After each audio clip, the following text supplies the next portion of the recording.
I guess this edition of the Straight Shooting series is underway. Yes, God, have you seen Gabe? Oh, brother. We are joined, obviously, by the American Dream, Dusty Rhodes. Thank you very much for joining us. Hey, it's great being back, man. I think we're going to really have some interesting stuff going on today because history is being brought to you by the American Dream. These little bit of history and stories behind this 1987 diary is from 1974 when I first started to be in charge of companies, if you will. Now, they call them different names, you know, went through bookers, went through head of talent, went through talent coordinators and all these things, but I kept a record of everything. TV shows that I made were all in my hand, and notes were all handwritten, and Starcade, a matter of fact, that I created as the first big event was, I still have all the paperwork and everything. It's kind of like the Chronicles, like someday you'll be looking at this like I was Mark Twain. People be buying these everywhere. Like these are Samuel Clemens, and his real name was Dusty Rhodes. You know what I mean? You don't even know who Samuel Clemens is. It was Mark Twain. Crazy, man. No wonder Gabe is not drawing no money right now in the business. But he is. He's a good guy. So, but this is the diary from 1987. In my own words, of one of the hottest areas, one of the hottest times ever in the history of our industry to date was 87. With the big shows in Dallas. Bill Watts' territory was on fire. We were on fire. The Great American Bash was in full swing. And the sad part about 1987 was that our icon, our newest star to be, we talked about it earlier at lunch with the guy saying, who's the next star? Where does he come from? Well, Magnum T8 was the next star, period. I mean, Hogan had just went to WWF, and it was on a part of where Magnum was soon to be in the movies, soon to be, you know, the next mega star. He was the heir to the throne, if you will. He's out of this thing because the accident had happened, you know, months before. And Nikita Koloff, who is his arch enemy, rival of all times, I mean, on the people believe that so much, had stepped into that, I believe you guys call it babyface, is that right? Babyface role. Yeah. And became a huge babyface. And so you'll see a lot of that in here, and I think we're going to just take a look at 87 and how it went and stories behind what was with it. This is history. Well, I say let's start with January 1st. January 1st. See if you guys had a show. The Gapesters, we're going to see if we had a show. You see the first part of the book here, there were some pictures of my daughter when she was a baby, and I took them out because I thought Gabe or the Ring of Honor might want to try to steal the book and sell it, make replicas of it, you know what I mean, sell it on the internet, so I took it out. And January the 1st, I don't know if you can see this or not, I'm going to hold it up because this is in my writing, how I booked January the 1st, 1987. Can you see a little of it? Very cool. Now I'm going to back off so you can get back on my pretty face. And this was Atlanta, Georgia. And on this page, it says up at the top, January the 1st, the Omni in Atlanta, Georgia has Ole in, Flair in, I would write Road Warriors in. If guys from the outside were coming into the area, into the territory, coming into Crockett Promotion or the NWA, them guys, I would make sure that I wrote that out last year. So in 86, I had wrote that in for the first, that they could be used on that, you know, and they were notified of that. It was called the $100,000 Bunkhouse Stampede, man, and it was cool, man, because it had, everybody remembers the Stampedes because they remember giving me so much grief for winning all 5 of the Bunkhouse Stampedes, but I was the Bull of the Woods. It was the Bunkhouse champion of all time. I'll tell you a little story about Luger on the airplane. You know, I think if he thought he could have kicked my ass, he would have that night, but I think there was other thoughts in his mind, too, that, you know, because I was once again the winner over in the Meadowlands of the Bunkhouse Stampede, but that was my thing. It's like the bull rope or something else. So, but anyway, this Bunkhouse Stampede kicked off the year. There was an advance of $30,000 in the Omni. Back then you could say, well, $30,000, if you got an advance of $30,000, which basically was like 3,000 people, then you should triple that. It should be tripled from the 30. So let's remember that as we go through this. Most of the time, double is cool. Double's clean. You're there. But by rules that Eddie Graham taught me way back as my mentor in 74, 73, is a house would always be that, counting that triple. So yeah, it would be double from what that is. So we did not triple this, obviously, almost doubled it though. Did $54,000. So the gross was $54,000. Went in that night when the ticket sales were going on at $30,000. Tremendous amount of guys on this card, but it was featured with a main event. The main event was me and Nikita Koloff against Ric Flair and Tully Blanchard, the four horsemen, J.J. Dillon.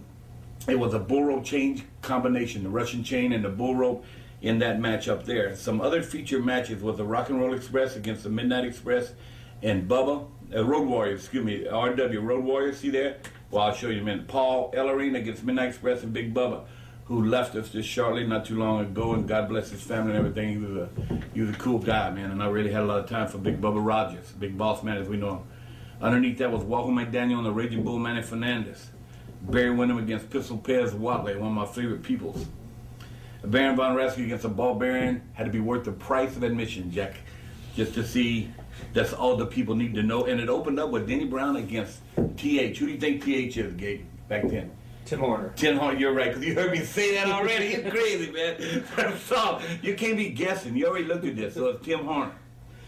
So all these guys, including Murdoch and Jimmy Valiant and Baron Von Raschke and Jaggers and Dutch Mantell, Billy Superstar Dundee, Vladimir Pereznov, somebody Ivan Koloff had as a Russian, Jimmy Garvin, Rick Rude, Ravishing Rick Rude, Iron Anderson, Ole Anderson, all these guys were in the Bunkhouse Stampede. So it started the year pretty cool, but it was always, the Omni ran every year on New Year's Day, on the 1st, and it was always one of the biggest years of the year. So $54,000 in the Omni was back then. The prices were a lot lower than they are now, so it was a pretty big house. But a lot of people on that card, and you'll notice as we go along that I used a lot of people. And and the referees were Earl Hebner and Tommy Young of the Tommy Young fame. So some good refs. Huh? They're great refs. Only 2 refs handled that whole situation. Hoot Gibson and Punky. Who do you think was B.A.? Brad Armstrong. There you go, man. He's smart. He's like a whip. What kind of? How did you decide like what match goes on first, and the order of the matches, as well as like how much time each match would get? Well, it's like nowadays you go around the country, right? We talked about this, and decided what on. I think we go around the country nowadays compared to what amount of money that some of these kids are drawing or putting in the seats, they'd all go on first. Because that wasn't a money drawing match. The first match to me was to. I wanted to build a crescendo. So if I wanted to see Elvis, I didn't want to see him before. I didn't want to see him in the opening match. I didn't want to see him until he came out, man, and all that thing. So with this here, you started with something that was so solid, man, that the people got in their seats. They're cool, but I always kept this in mind, and I always remember that everybody means something. There's some fan there that wants to see, whoever it is, they paid to see that guy. So you have to keep that in mind, you know what I mean? That somebody paid to see somebody. So, and at the time, TV was dictating that. So the Raging Bull, Manny Fernandez, Walter McDaniel, they had a pretty damn good feud going on, you know what I mean, with Rick Rude, and the Bull were soon to be World Tag Team Champions once again. So they had a big feud going on. So everything was kind of in a storyline, avenue to where these feuds were happening, and they were played out here on this. And why the Bunkhouse Stampede? Because I always thought it was really unique and entertaining for a bunch of guys that were in the middle of the feud, or a bunch of partners, the Rock and Roll Express and Midnight Express and all these guys, and all of a sudden for this amount of money, $100,000, put into one ring and see who would fight them way and if you're going to still be partners. So it's an old storyline that's been used a jillion times, but it always worked. It was really cool that people were really to see them. What if Ricky Martin and Hoot Gibson were the last 2 left? What would happen? So I mean, it's great drama, it's great theater, But I was always the last one left because I was the bull of the woods. I mean, so So that that was day one. You know what I mean? Yeah. It's 360 days. Will cost you a fortune and take you about 9 hours. So you better pick another day. Are you ready? Yeah. What you want to look at it? Or you want me to? Well, we'll both look at it. Why don't we Okay. go to whatever the next Second. good card was? Okay. But let's go to the second because that's pretty intriguing. The Bunkhouse Stampede. That was a 1-month tour where. Yeah, we're on that tour now. Okay. I decided to open up the new year in '87 with that tour. Did you look at that as that kind of like setting the tone for the year, or just was a coincidence that you did in January? No, you have to. I think each year, at the start of each year, I wanted something that was really cool, with some. The angle with the Horseman and myself, and now Nikita, who took Magnum's place, was just. I mean, it was just instant money, because the story was real. My best friend goes down and is paralyzed from the neck down, never going to walk again. The story was real, man. And television was so strong that they knew it was real. And this dreaded Russian that had fought these battles, some of the best of 7 series in '86, the Great American Bash, Nikita and Terry. I mean, it was amazing. So with Magnum being down and him stepping into that spot, it was easy to write down. Sometimes you think, man, that must have been hard. That was so easy to write down me and Nikita against two of the Horsemen, whoever it might be, whether Luger, Tully, or whoever, but it was Flair and Tully. So we knew that was going to draw the house. Usually about 3 matches, most of the time only 2, sometimes only 1, draws the house. All the rest is garnish. I told you that before. It's like getting a steak in a steakhouse. 2 steakhouses side by side, same meat, same steak, same cook. One steakhouse would go in there and that's just a steak on a piece of plate. Kind of like the hamburger y'all bought me a while ago. You go to the next one, there's that piece of steak, same steak. But it has the little flour things around it, the garnish. And you want to go back there, it takes you an hour, you're getting the wine, everything's cool. It's the same steak you had over here. So these things to me were garnish. Eddie Graham told me that. And each of them led up to another step to draw the ultimate house of what it was. So on the Stampede tour, the next night was Johnson City, Tennessee, was a really, really small town, Freedom Hall there. We had done $125,000 in that town at the Great American Bash in 1986. And this one did $44,000. I have Kansas City TV out here. That means we were also running in Kansas City, Jim Crockett was. And we were running a TV that night, or a TV was airing that night. This was a $25,000 Stampede because I couldn't spend the $100,000 that I won the night before in the Omni in the Bunkhouse Stampede. But here is the main events. So what we had over here in Atlanta was Dusty Rhodes and Nikita against Tully and Flair. What we got here is Nikita against Tully for the U.S. title. Nikita was the United States Heavyweight Champion, the belt that Magnum had. Rock and Roll Express against Ole and Iron. Wahoo and Bull, same angle that I started the year with. That was really hot. Baron von Raschke and RLJ. Anybody in the room. I mean, we got, y'all might not know this, but there must be 1,000 people behind us here listening to this thing, you know what I mean? And Denny Brown against Hector Guerrero. Who? Say it. Rufus? Rufus R. Jones? Yeah. That must have been, RLJ ain't Rufus R. Jones. I don't even remember. Who's RLJ? We'll find him as it comes up. I'll have his name written down. If y'all, just yell it out if y'all find out who it is. But, so everything was still wrapped around there. What's missing in that thing? Road Warriors? Okay. Flair is off. So he's in Kansas City, to set the tone of the stuff going on there. Then on the third, we went from Johnson City, Tennessee, we went to Amarillo, Texas. Did $56,000 in Amarillo, Texas. That was huge. The advance was 34. So what did the advance in Atlanta do? The advance was 30, and it did 50-something thousand dollars. What I told you about advances? This advance here was 30, and it did 50-something thousand dollars. So on the same night, Columbia, South Carolina run, and it did $22,000. So you had split crews? Yeah, split crews. Rock and Roll Express, Rude and Bull. Special challenge match was in Columbia, South Carolina. 22,000 was huge. Biggest house was the Horseman. against Ole and them against me and Nikita, or Magnum, excuse me, did like $45,000 in '86 in Columbia, South Carolina at that time. With the prices today, you're talking about $120,000. You know. Is it more difficult to book 2 shows in one night, or is it just kind of? No, not with the talent we had. As you see through these guys, if I go through the Amarillo show, had Dusty Rhodes and Ric Flair for the world's title. Nikita and Tully, U.S. title. Dick Murdoch, my homie, and Ivan Koloff, the Road Warriors and Midnight Express. That was the card in Amarillo that did 56 grand. Then you see local, and one guy is not local. Here, you see that? See the locals coming down there? See on my finger? It's Pogo. Who was Pogo? You remember Pogo? Mr. Pogo? Mr. Pogo, man. Pogo was in the house in Amarillo, Jack. He must have been living there because it didn't cost us no rent. And in Columbia, you had Rock and Roll Express, Rude and Bull, Wahoo, and Garvin. Ronnie Garvin against Big Bubba, Big Boss Man. Wyndham and Dundee, Armstrong and Gary Raw, Jimmy Valiant and Baron Von Raschke. This match this match was worth the price of admission. Jimmy Valiant, what was I thinking? And Baron Von Raschke against Pez Wally and the Barbarian.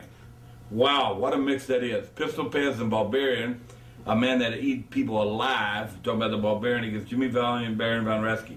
They had a hell of a team. Hebner and Young were there. Is this Earl Hebner? Or, yeah, it was Baby Earl, wasn't it? Jaggers and VP, and in the opener was our friend Dutch Mantell against Thunderfoot number 1, not number 2. So yeah, you know, you see a trend there. Wahoo's still hanging around in them matches there. So TV was so strong that, you know, on the 4th, and we'll skip on up to, but we're going to go back to a bigger town. Brought our tour that I was on. And what was that? It was the Bunkhouse Stampede, Cincinnati, Ohio. It was called the last Bunkhouse Stampede because it's the last year that we did them. But the main event was Nikita and Flair for the world's title.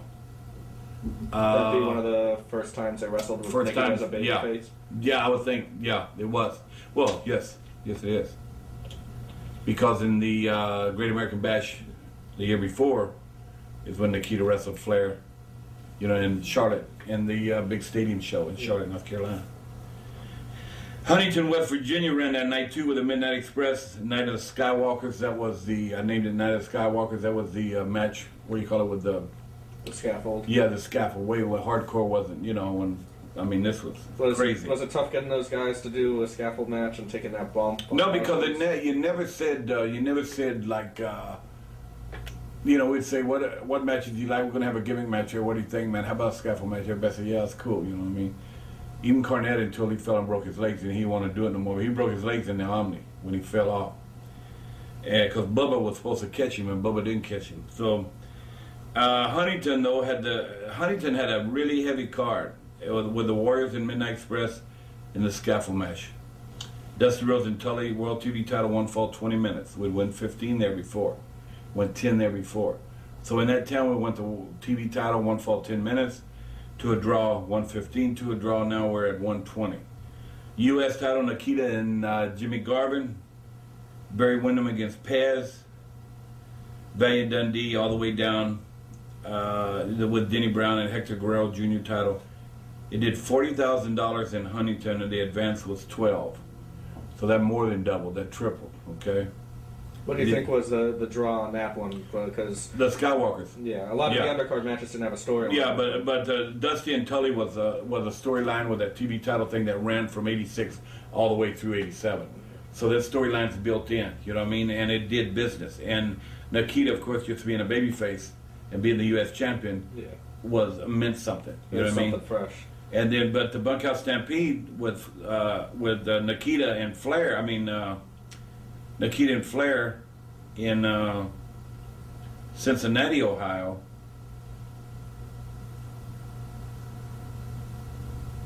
Was for the world's title. Then you had Murdoch against Rude and Bull with Tim Horner, Ronnie Garvin and Bubba take 5th, which were classics. Baron Von Raschke against B.E. Bobby Eaton. Yes, Bobby Eaton, there you go. and some locals. Okay, so that was $37,000 advance.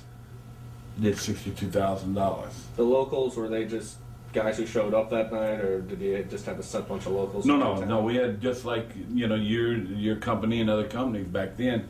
You had your guys that were enhancement guys all over the country.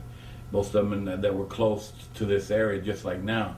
So they were handpicked. They wasn't just where J.J. Dillon, who was my assistant, said, who do you want? Is there anybody special you want? You know what I mean? I said, well, the last time we were there, this kid's going to be really good. You know what I mean? I think down the road, his name is Brian Pillman or something like that. I'm just using him for an example, who became a star, to say, okay, that's who I want to see because I think he'll fit well in this situation. And they always were ready to do it because there was a big opportunity for them to, to move on up the ladder. So we're probably wondering here, though, out loud, you are, is how did Nikita wrestle Garvin for the U.S. title in Huntington, West Virginia, and then wrestle the main event in Cincinnati? That happened a lot, man. We had two planes. One was the Pride, the jet, what's called the Stardust, named after yours truly. Flair never forgave me about that, probably even in his book, which I will not read. He was hot because they named the jet after me, you know what I mean? And I always thought if you were CEO of a company, it should be named after you. If you're doing business, what the hell is it going to be named after? The janitor? And then we would all, the main guys, Nature Boy and Tully and these guys would go on over to the next show. We did that. Probably one of the greatest things that I pulled off was in one night was Richmond, Virginia selling out. With me and the Road Warriors in a 6-man against the Horsemen and a 6-man match. Selling out. And Baltimore starting at the same time that Richmond started. The main event was a cage with the Road Warriors and me against the Horsemen. And it's selling out in the same night. 2 sellouts. So what did you do? Playing the match in Richmond went on 4th. Straight to the airport into Baltimore. When we came into Baltimore, they had the cage was just finishing being set up, man. They had fumbled around with it, you know what I mean? It got it, set up. We went in the dressing room for 10 seconds, man. The Road Warriors music started, and that was it. And we pulled it off. I wanted to see if I could do that. Egotistically, I wanted to do it, but I wanted to see if I could do it. Is that the only time you tried that? No, we did it a lot. Okay. We saw, Baltimore, the Jim Crockett Cup. We ran it the first time to run same town 2 nights in a row, as you remember. The Mulkeys were headlines the first night, the Mulkey brothers, and then we had the finals the next night. So, that was cool stuff. Speaking of Baltimore, the house is $37,000, and that's on the 5th. This is on a Monday, January on a Monday, right? We cool with this? And it's fans night, so they got a special price there. So this 34 would have probably been close to a sellout. And the same night, Greenville, South Carolina ran also with BA against Flair for the world's title. Brad Armstrong versus Flair? BA. Armstrong. Okay. What's the other Armstrong now? Come on, Brad? Bob Armstrong? Bob, no, it was Brad. Okay. But then, there you go. So, how did Brad, did Brad ever get any, did he get any big shots? I thought Brad was tremendous. I still do to this time. Yeah. And I felt very comfortable putting him in the main event. It was no big deal. Advance was 146 people. So, probably around whatever it was, 140 price-wise, was $11,000. And that same night, Rock and Roll against Rude and Bull for the World Tag Team titles. Barry Windham against Tully. Wahoo against Garvin again. Murdoch and Ronnie Garvin. That had to be a hell of a deal with the Midnight Express. So that was a double shot. Double shots. Did you try to do something if you were running 2 shows? It seems like one town would get the world title match, and you seem pretty comfortable with doing some sort of tag team gimmick match or something with the Midnight Express on the other show. Is that kind of the formula you went with, or? Unless it was just like one big show to where you said, I'm going to split Rock and Roll Express and Midnight Express the world. Or at that point, it was Raging Bull and Rausch and Rick Rude. They were the tag team champions of the world. So they should be able to carry that, or they wouldn't have been tag team champions of the world. They wouldn't have been put in that position to carry another town. So Rock and Roll Express against them in another town meant business too. And the world's heavyweight title, or TV title at the time, was in the other town. So yeah, you didn't, only when you came to the Omni or came together for that one big show did that thing. So you looked draped all that. At the tag team champions, they would have to draw the same as, let's say, the world champion. You looked at them as kind of equal belts. They had, yeah, equal. Okay. Yeah, they had to be able to draw a lot of money, and it meant something. So now, how many World Tag Team Championship belts are there out there? Maybe 1,000. None of them mean anything. They don't mean nothing. This meant just as much. And almost at one time, the world television title that Tully held for so long, that we had that battle over, was tremendously drawing avenue. It meant so much because it was the guy that held it. Because he was just, you know yourself, being in Boston and a Boston fan all them years, and that when the Horsemen would come to town, they became such an icon to where people just, they love to cheer for him. They love the bad guy, right? And so the only guy out of that group that got booed all the way to the end, the heaviest, that always got booed no matter what, was Tully Blanchard. He was a constant, I believe you call guys heels. Is that right? Am I catching up with this modern stuff? He was the heel of all heels. Him and Rick Rude at the time. I thought Rude was the best heel in the business. Is that why, going back to that one card where it was you and Tully and you did the 5 minutes, kept adding it on, doing the Broadways, that's why I was able to draw so well? Because each time it came up, you know what I mean? The story came up. And so far that's this card where you really more than tripled what the advance was. Yeah. And basically that match and the Midnight Scaffold match on top. And then the locals were there. Yeah. But the gimmick always drew. It's Spartanburg TV was unique. It always happened on Tuesday, the TVs. And I did so many TVs that went to syndication, to went all over. Man, that was a heavy day, heavy night to get all that stuff done, tape to tape, to where when we walked out of there, we were ready to go. All you had to do when you got to your TV station was plug in your commercials. And we had our commercials already done earlier. We'd do the commercials on Wednesday in the morning after TV for the next week. Now, these programs that you were running in January, were you looking to peak them at any time, like all together for a big show, or are you looking to maybe go to spring with them or summer with them? No, there wasn't a peak, because we were trying to get, even though this was January, I knew in my mind that the Great American Bash was going to be a huge summer, which started in July. So everything had to head that way. And I was going to turn over here to July the 2nd. Okay, now you remember what we had. The Horsemen, Road Warriors, Dusty, Nikita, Flair, Horsemen. I mean, that same group is involved in that thing. But during that period of time, there was Jimmy Garvin and Precious, and that whole era they had a pretty hot thing going during that time that added to that, So the Midnight Express, Rock and Roll Express, they had something really hot going, always.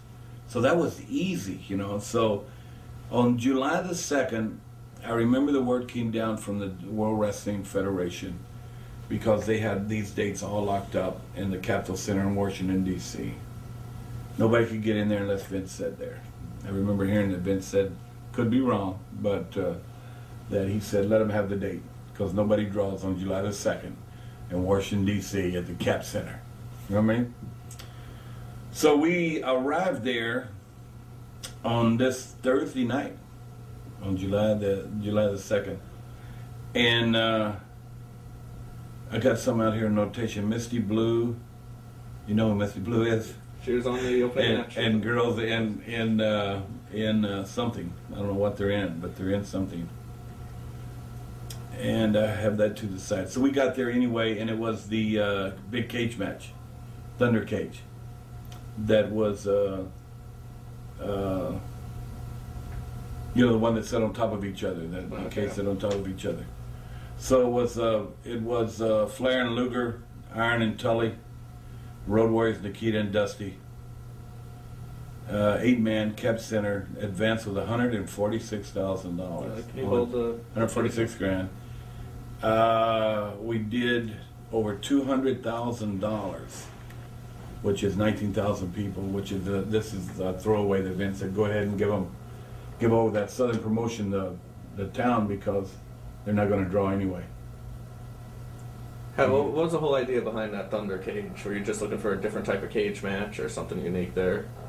Well, the War Games, the original War Games, in '86, they were so unique. Nobody, even today, there's so many people screwed them things up. When you go back and you look at what happened with Eric Bischoff and how WCW, they changed the format of it. But when it first came on board, it was phenomenal. I was on the way to Spartanburg, South Carolina, and I was sitting with Jimmy Crockett, and I said, I want something really, really unique for the summer. I said, do you think Klondike Bill and David Crockett, can they build a cage to go over 2 rings? He said, what do you mean? I said, yeah, over 2 rings, because I had just watched the movie with Mel Gibson, Thunderdome. Okay. Right?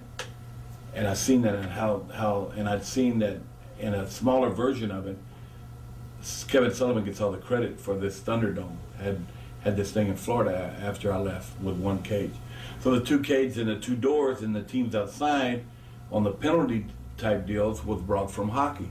So I tried to always make everything current. So I was amazed at hockey how the guy would get the 2-minute penalty and they would be, 5 guys or 8 guys on 1 guy or whatever it was. You know what I mean? I said, what a unique situation to have these 2 teams out going in at different times, underdogs, for some reason, and probably 45 War Games, we could never win the toss. My team could never, if we were at a football game, we would never win the toss. So me and Iron started 40 War Games. So we went 5 minutes. We went the longest. And it's like that old thing, if you want something done and you want your guys to see that you're doing it, you're going the longest, so you're doing it. That was important for me. And Iron, we knew how to handle it. But we always would toss the coin and end up, here would come Tully and they would beat the crap out of me, so it'd be 2-on-1. So I don't know, I think Tommy Young, who's a friend of Flair's, was a coin tosser on all them. So anyway, so we went to, So just because the psychology would never work if it was 2-on-1? I don't know, we never, well, I don't know, two good guys beating up 1 bad guy, that might work. It would probably work nowadays because the people are so confused. They don't know who the good guy is or who the bad guy is. You know what I mean? But there was distinct. I mean, there were, people back then, man. I mean, they had their guys they liked and the ones they didn't, and there were a big storyline. So I was going to see what else was on there. Doc in a tape fist match against Murdoch was a really hell of a deal they had going. That was, I mean, you didn't believe that. You didn't believe in, the business. And LS, you got. Eddie Gilbert comes into play because we had just, Crockett had bought in UWF, from Watts. So we were on a roll. LSF, that's with Ratchke against Big Bubba. What do you think that is? LSF, I got written out there. LSF. Trying to think of UWF guys. Yeah, Los Angeles State Police or something. I don't know. LSF. Where's it at? Washington, D.C.? Would it be no, it's WSF. Washington Street Fight. Okay. So you always had the street fights of the town that you were in. The Road Warriors with Chicago, Texas Street Fight, and all them things, Raleigh ran the same night, I told you that. The Bash on Tour came the very next night, which is on a Friday, July the 3rd, in Richmond, Virginia. Tully Blanchard and Dusty Rhodes in a cage. I quit. Lights out. I quit. Classic. Road Warriors against Flair and Luger, the Horsemen. Nikita against Iron. So your top 3 matches are what? It's the same guys. It's a 4 Horsemen in different stages against them time your top baby faces, the Road Warriors, Dusty Rhodes and Nikita. So you see that every time. Right now, you see it because it did advance with 64. It doubled, did $120,000. Okay, 120 grand in Richmond. Was it important to you to try to do a different show every night by mixing up the formula? Oh yeah, okay. Because I just that became very, easy when I went. I remember going with the WWF, not the first time. when Vince Senior was alive and me and Superstar had our run, and I was all over the place. It was pretty cool. And then when Junior came into power, and I remember me and Savage working wrestling, whatever it is. You know, our angle that we had going, it was like everywhere. The same thing was everywhere. And I always thought that was really boring for the fan. You know what I mean? If they were a big fan and they were seeing some on TV. And I wanted to see how it drew because we had Nassau, Florida.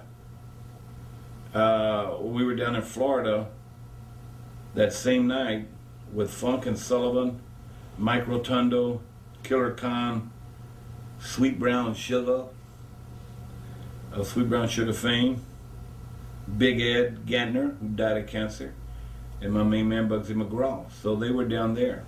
But look at this card. Can you look how big this card is? This was my biggest fault, I think. Look how many matches are on that thing. Yeah, that's a lot.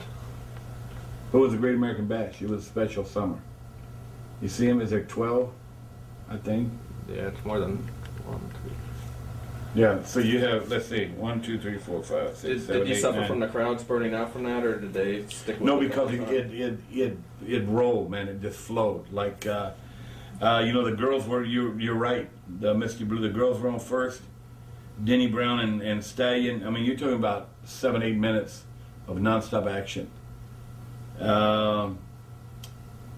Eddie Gilbert, Kendall Windham, the Freebirds against the Russians with the Raging Bull, Manny Fernandez. Paul Jones with the manager, Doc and Murdoch. Now, when you hit Doc and Murdoch and Barry Windham against Bubba in the street fight, you know what I mean, lights out street fight deal, you started to get into the gut of why you came. You know what I mean? And then you went from there to Rock and Roll, Midnight Express, 2 out of 3 Falls, Nikita and Iron, Road Warriors against the Horsemen, and me in an I Quit match against Tully. So the guys were more over as the show went on. So you knew. I mean, you knew why you came there. Yeah. And that's where, so you really, for an hour and a half, for about 45 minutes, you just eased into that crescendo. You had your nice opening acts. Some of them were main eventers there. That's what made it so great. And as he moved along there, and then all of a sudden, man, it came to play. And when it started to roll, man, it was like a rumble. I hated intermissions. It'd be very sharp. To where now some guys make more money on their plunder sales than they draw. Excuse me. Not that we pay them when the independent deal, but then they draw. But from there we went to. And I'm not going to go. We're going to talk. I know you got a lot more questions, but I'm just giving you a quick look here at the Great American Bash. The War Games. When we got to Saturday and Sunday during the week there, what did you get? You got no War Games. We got to Saturday, the big towns, you got the War Games because the TV was so strong. So we had enough that was drawing big business during the week, and now we jumped into Saturday. The Road Warriors are back in.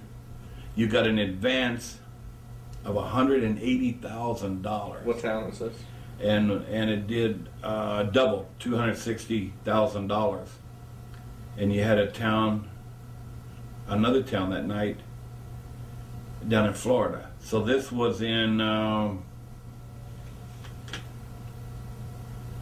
enclosed 2 rings. This is the first one. In what town? Do you see a town there? Let's see. Up there? Shit, I did 260 grand and we didn't even have a town. How hot was that? Is that hot? We didn't even need a town, man. Is that hot? What is that? What town is that? It had to be somewhere. Where were we the night before? I'll tell you exactly where it was. Lakeland, Florida. The night before was Richmond, Virginia. This here was the War Games in Philadelphia. Okay. That's Philadelphia. Doc and Murdoch, Rock and Roll Express, Midnight Express. These Saturday night boys come to play. You know what I mean? The stars came into town. Limos came in. The jets flew in. You know what I mean? Everybody was in town. Everybody was in the bunkhouse stampede. Freebirds were in the house. You know what I mean? Terry Taylor was in the house.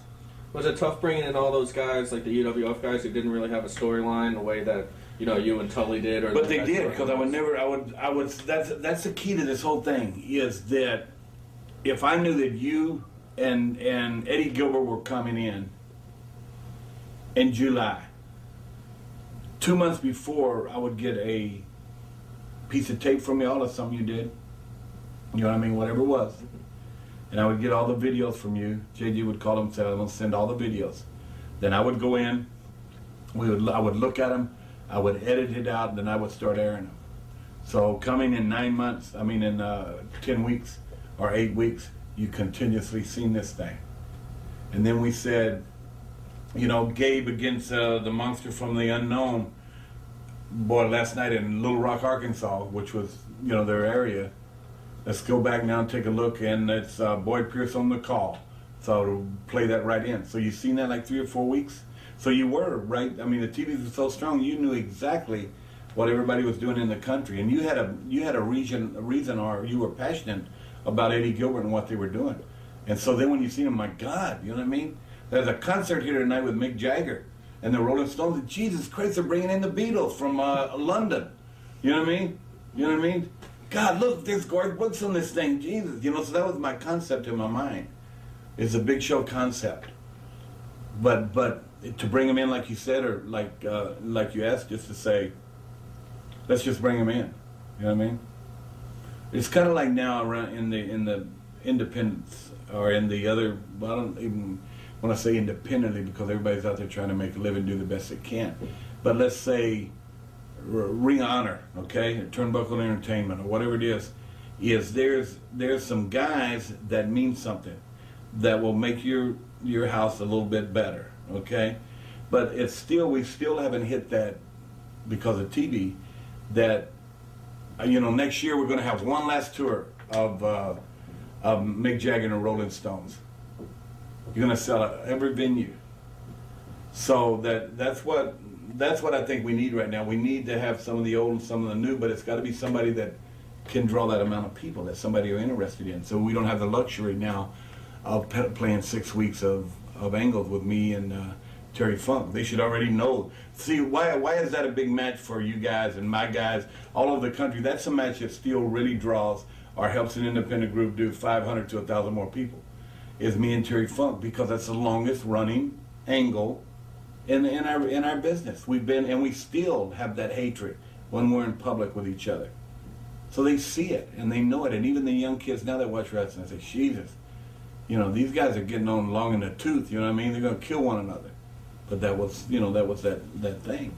So as you went along, as you went into the Great American Bash, the same thing that brought you to the dance.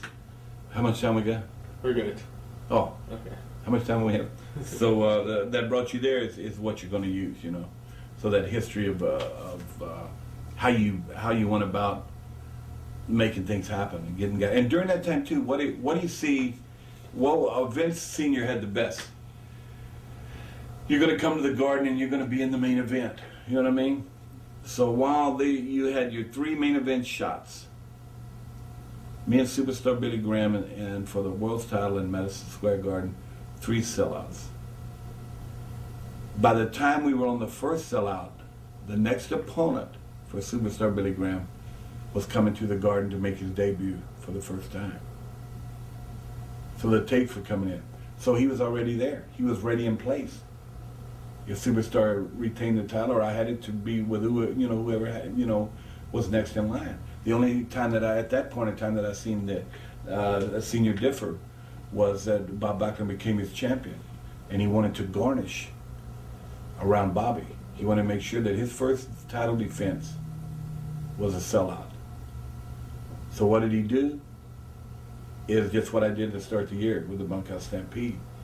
He garnished it with the first ever bull rope match after 6 big months of me and Superstar Billy Graham. And the first ever bull rope match in the semifinal in Madison Square Garden. So he put the garnish around the stake. Here's your new champion, like him or not. But everything else was, wow, man, you know what I mean? I can't wait to get a ticket. And back then, that was one of the only times that he paid, that Vince Sr. paid main event money. Because there was really a difference from the money that you got. And he paid me and Superstar main event money. And then Backlund was off and running because enough people came to see your new product. You know what I mean? He garnished around it. God, that's easy. I should have been a booker. Well, one thing that one criticism that you get a lot about the UWF I get a guys lot. when they come in. Yeah, when they came in, everyone was like, or throughout history now, they're like, well, the UWF guys should have been pushed more. Was it more kind of... Go ahead, let's have your response. If I had a dime for every time a guy said I'm on the speaking tour now, so, for corporations and motivational speaking. And it's really cool. I was with the people out in Vegas at, Jesus. I can't remember where I was. But in Vegas, and we were talking about that. And I said to myself, at loss prevention, they have 5, 6 huge companies. And the guy there, Paul Jones, not the Paul Jones that we know, the head of that deal, he's such a cool guy, one of the top, GMs and CEOs and runners of companies in the country. He said, I don't want mediocre guys. If I go to hire a guy and he's mediocre and he just wants to stay mediocre, I don't want him here. One of his bullet points, I read his story in Forbes magazine. So in my motivational speech to the executives from limited brands was when a wrestler would come in and he was just happy being mediocre, he was happy being Chick Donovan. There was nothing wrong with Chick Donovan, but he was happy being Chick Donovan. He didn't want to, headline any show at all. He wanted to be in the middle and imitate Ric Flair, and that was it. He was a cool guy. But we looked back at Gainesville and said, Greenville, South Carolina, and say, you had Brad Armstrong against Ric Flair for the World Heavyweight title. Brad Armstrong didn't want to stay mediocre. So he wanted to be on top. So my crew, the Crockett crew, they were my boys. They were my posse. They were my, in the mafia terms, they were my lieutenants. They were my guys. Just because we took over another part of the country and took their bosses and took their lieutenants. Because our businesses, I say this in my book, that will be out very soon, and you're going to love it, is our industry was founded, is a blueprint of the mafia. Back then there were 28 different territories. You didn't go in. You did not go in and say, I'm going to go in and run in Portland, Oregon Friday night. You would get shot, kicked, beat up, car stolen, whatever it was. I mean, there was serious business. Serious business. So we got UWF, and we got some tremendous talent. But how would it be for the Godfather at the time, egotistically talking, to let one of their lieutenants or one of their bosses take one of my boss's spot? So I think they if they didn't understand that, they shouldn't even be in the business. Because when we ran down there in their area, my bosses, my lieutenants, right, they were underneath. So they can't say that. But they just was not going to come into our area. Because we bought television is what we bought, the Crockett. He bought TV. He bought time slots. He bought all these things, you know what I mean, to make our product, Jim Crockett Promotions, NWA, better. Them guys came along, and a lot of more friends, and a lot of them wasn't. But they can honestly say that they were always given a fair shake. But you got Tully Blanchard and Dusty Rhodes in the cage. I quit after 3 years of an angle. You're not going to put Eddie Gilbert against Tully Blanchard in that same cage in Richmond, Virginia. It ain't going to work. It ain't going to work. So I should have been on top. If I had a dime for any time a guy said I should have been in the main event, all he had to do was not be that mediocre guy. Come to me and say, man, I want I want a shot. You know what I mean? I want to do something. What do I got to do to get better? What do I need to do to get myself into that deal? And my stuff was laid out in such a long-range plan, and you would say some of them couldn't wait. Said I can't address that angle for 8 months because I'm selling out here with what I got. So I want like the Vince thing I just brought up. I'll get you ready. So when that's over, then you had to think on your feet. Like when Magnum went down, you had to really completely change in a major way. So them guys, they can suck my rebel dick. Don't put that on the deal, but it doesn't. Yeah, you have to write that down. It's you get tired of hearing that. They all had their chance. You know what I mean? And they were some good guys. But when we were in their area, I mean, you know, Doc was one of the guys that fit right in. You know, Doc was a tough guy. He was from my era. I liked Dr. Death. Murdoch liked him. Murdoch was from there, UWF, just because he was my best bud all the time. But Murdoch was one of the greatest performers ever in our industry. Him and Doc fit right in. They Tully, Dusty, Horseman, Nikita, Road Warriors, Midnight Express, Rock and Roll, Murdoch, Doc. I mean, they fit right in there. See what I'm saying? Eddie Gilbert and Bubba didn't fit right in yet. Not that it wouldn't. But if you're selling out a phone booth in Oklahoma, it's a little bit different than selling out Charlotte Coliseum. See what I'm saying? So there was a difference there at that point in time in their way they thought. But they were fabulous where they were. You know what I mean? They were fabulous, and their time was coming. But that's an unjust thing to say. You know, that's a way out, cop out. If you got to draw, it's like we were talking earlier. We bring in a guy in the independents, and he wants a certain amount of money, and we're actually stupid enough to give it to him. And then we walk out and we see 26 people sitting there. You want to go ahead and say, which one of you son bitches drew the 26 people out there? And that was kind of the way it was, you know what I mean? And I liked them all, and I was buzzed. I got more heat from the offices because I played with my heart more than I did my head sometimes. And that's what people learn about me being around me now, that this guy, you know what I mean? He was creative. He did a lot of things that were revolutionized the industry. But, no, I never was intent on hurting anybody, but there was nobody going to take my boys, and they would do the same thing. When we go to, you know, when they were still in power, we'd go there.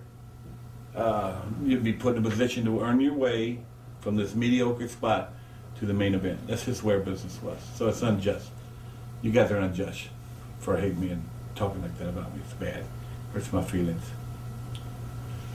To where you could go to the movie theaters, closed circuit was a big deal, and the pay-per-view was just starting to come in and had been in for a while, you know, and so it kind of like, you know, was right there, you know, moving along. And then like the double shots, you know, we ran the same town 2 nights, you know, that I headlined both times. Yeah. So you were getting like 2 paydays? Oh, sure. Yeah, that was the only reason that I did that, you know, because 2 big paydays. Plus, I had a percentage of the towns. Anyway, we worked very hard in both them towns to make them good. So yeah, we moved along. You know, the bunkhouse stampede ended in out at Nassau Coliseum, Long Island. In Long Island, and that was on the pay-per-view. Yeah. And luckily, I won that one. We didn't have as much luck with the tossing and the war games that I did. That was the first pay-per-view you guys did, right? Yes, okay. yeah. Well, no, one of them. No, Starcade was. Okay. We Starcade, and that was unique for me, where people say, "What you know?" When I see Starcade, it's like nowadays the name. It's like Gone with the Wind or a movie. Egotistically, my wife says, but I created it. I was in a car, riding with one of my lieutenants, Barry Windham, going to Jacksonville when Crockett asked me to do something special. I created the name and the whole genre about it. So when I see it, you would be proud of it. You know what I mean? You say, man, it's like it's lasted all these years. You know what I mean? It was right there with WrestleMania. And then one year I did the unthinkable back then. I had it from 2 venues, Atlanta and Greensboro, Thanksgiving night. One match come live from there, would come on the big screen in Atlanta. The live match in Atlanta on the big screen in Greensboro. The headline was Magnum and Tully and the I Quit, and me and Flair in the Gathering, you know, in Atlanta after they had broken my leg. And that was in '86. So that was, you know, it was a little bit of, you know, ballsy, ahead of his time to say, let's try to, you know, let's double this thing up and see what happens. Both of them sold out. I mean, you know, so it was important to me to break records. You know, I think if you're going to run a company, that's what you want to do, break records, well, no matter what it is. And it was important for me to, you know, the Fayetteville, North Carolina, where the old man that's been there for years in the box office comes in and says, you know, did $112,000 in Fayetteville, North Carolina, in this little building. And it broke Elvis's record. He was here before he died. He came through. He did $110,000. You know what I mean? That was a big deal. Because I remember that night. because the guy came back and says, there's about 6 tickets that we kept, 6 tickets shy of breaking the record. You know what I mean? I looked at the guy. I'm waiting for Jimmy Crockett. I'm waiting for Jimmy to give him buy the tickets. Jesus Christ! What the fuck are we waiting on? You know. So I said, well, before I got it out, Jimmy put in his wallet and bought the tickets because that was important. You know what I mean? I thought that was cool. That was cool. You know what I mean? And you know, it was like it was them times for Fritz and them in Dallas. I mean, the loss and the pain they went through and the pain we went through with Magnum. There were serious times going on in our business. Stories were unfolding, real stories, real life stories. And they were intertwined with our industry. It was unbelievable times. You know, I mean, God, what the Freebirds. I haven't told people this. It's in my book, so I'm going to let it out. The book is out after the first year with Sports Publishing, by the way. It's called The American Dream, Is It Black or White by Dusty Rhodes. And that's just a little plug. Gabe let me do that, you know what I mean? So, it's probably cost me about 10 grand, but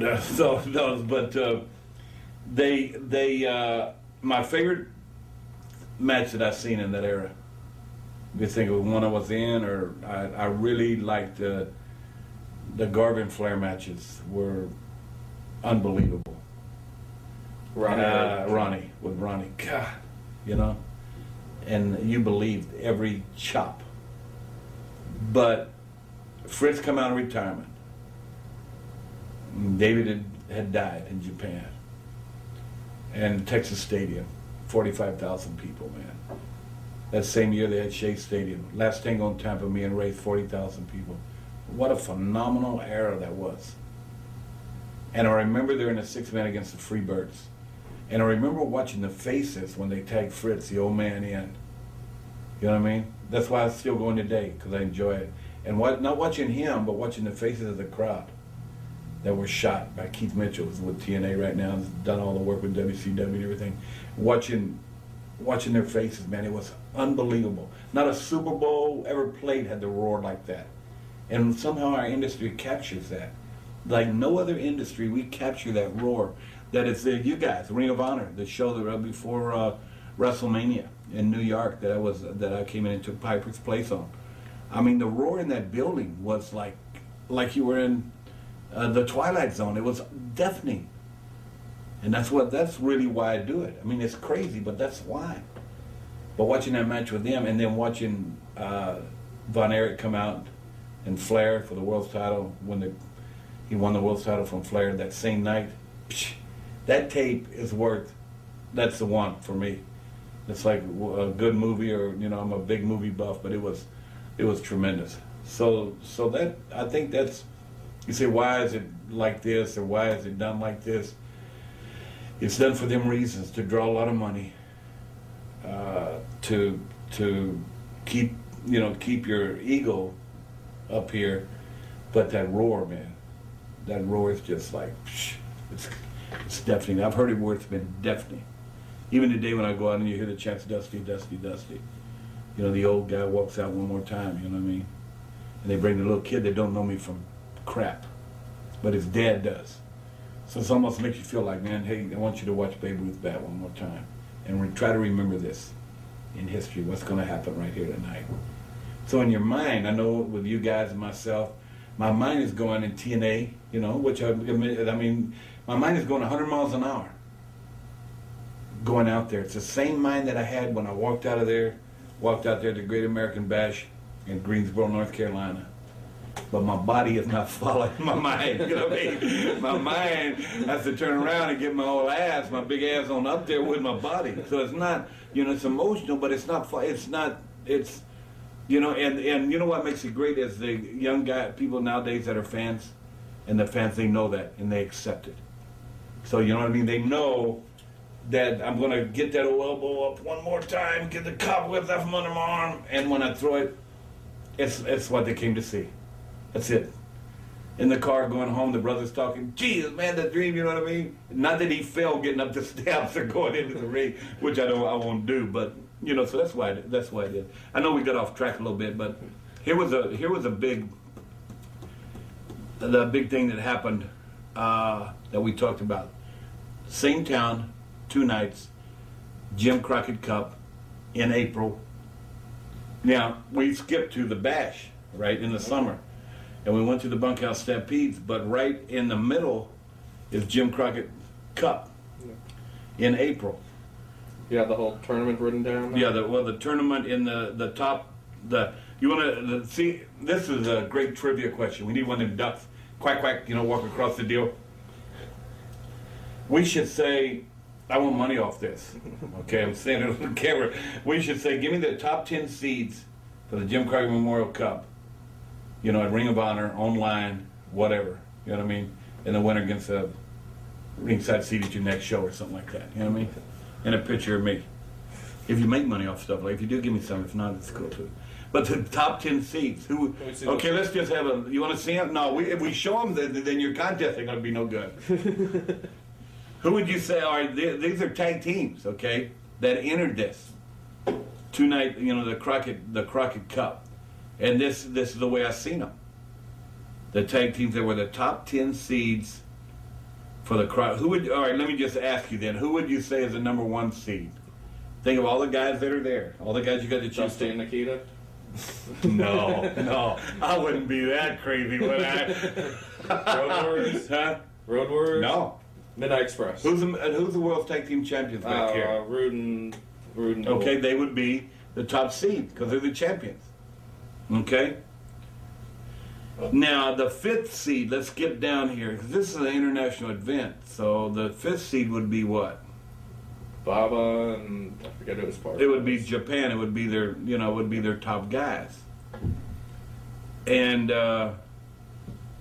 the 9th seed, you can't even tell me who these guys are that are the 9th seed, okay? But I'm gonna give you their name, okay? Number 9 seed, man, this is trivia. Was the Mod Squad? Who was the Mod Squad? I just remember they no-showed a Boston Garden show. I was who were they though? I have no idea.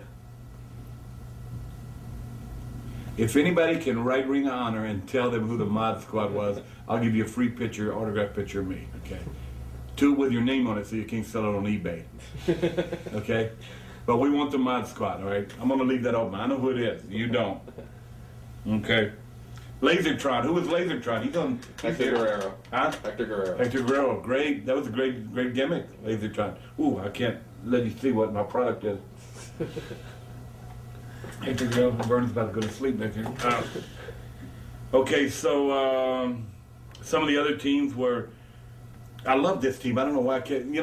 Something that goes together when you're writing down names that you really like, because in a lot of these smaller towns, venues that we didn't talk about, Lenore, North Carolina, and towns like that, these guys, you couldn't get in the buildings, man.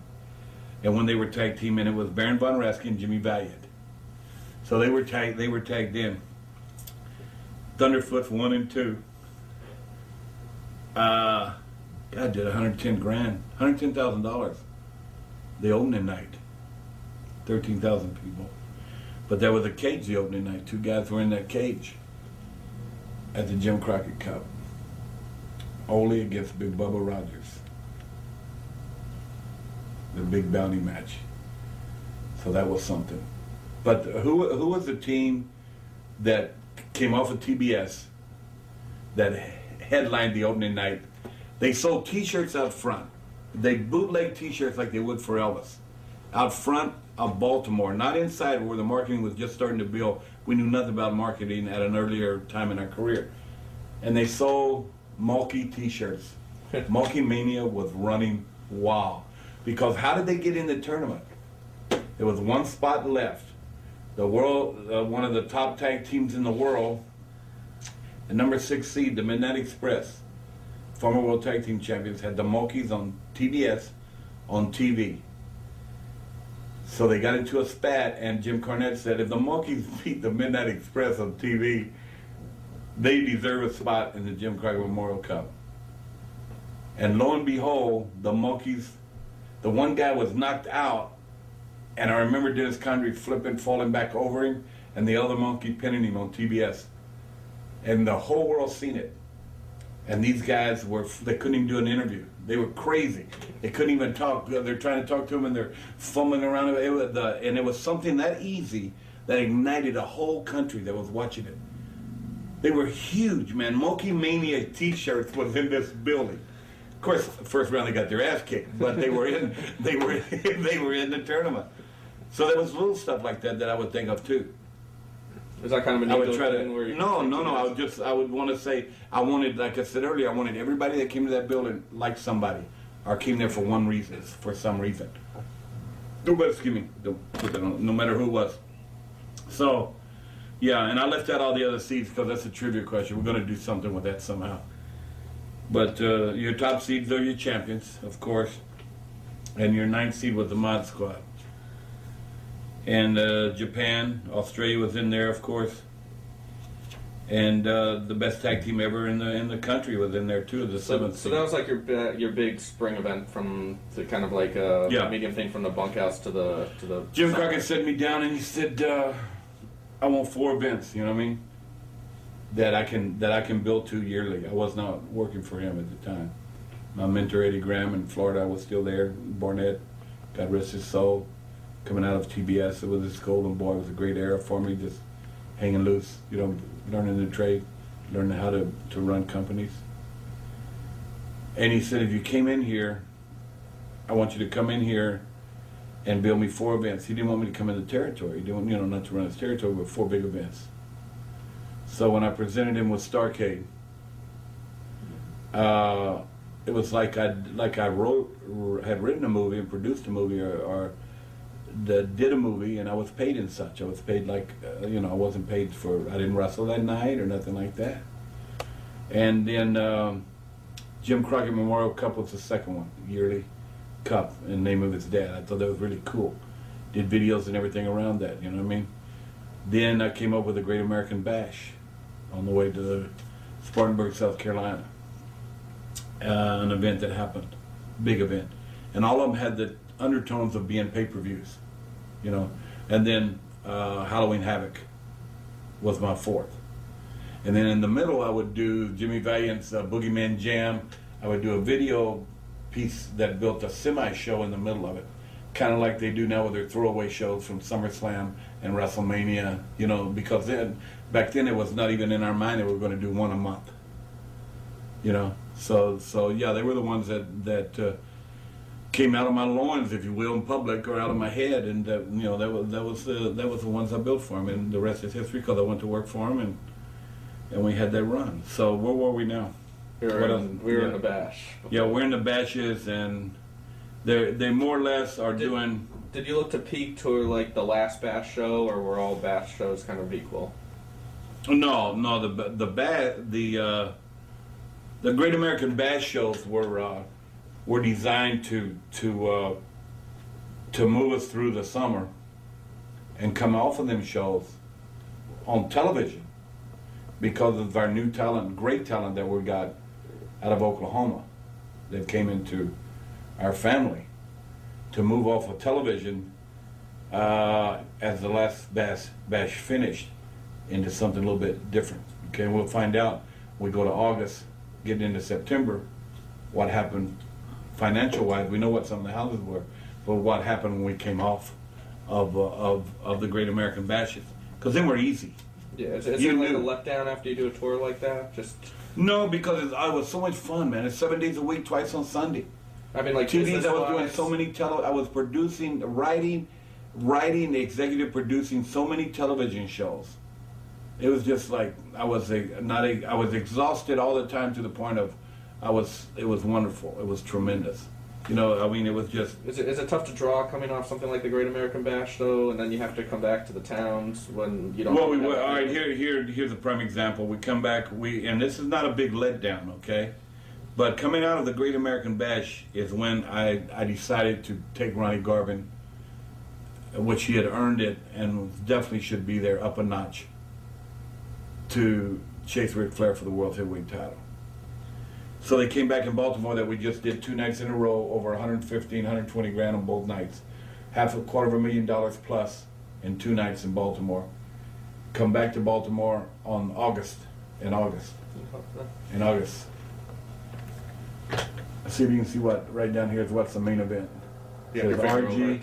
Oh, says RG and Ric Flair, Ronnie Garvin. So what happened at Baltimore and the Great American Bash during that era? Two things happened there. That the Russians were, and the Road Warriors out of the Jim Crockett Cup on into the Bashes, were kind of, the Russians were kind of down here because Nikita had moved away from Ivan. So they had kind of had a bad thing going with the Road Warriors. So their time is now. They moved into that spot. So Garvin and Flair, Freebirds were coming out of Oklahoma. So they're in any era. Michael Hay, I mean, them guys, they knew who they were because of TBS. So that goes back to that same thing. They can't say they wasn't. They never would. Michael wouldn't say they wasn't pushed. They were over. They were big time players. They were money. But Baltimore went to 75 grand. It's not a big drop off to go back to our monthly show. So it probably was like about 9,000 people, 14,000 seat building, you know. But Charlotte ran that same night.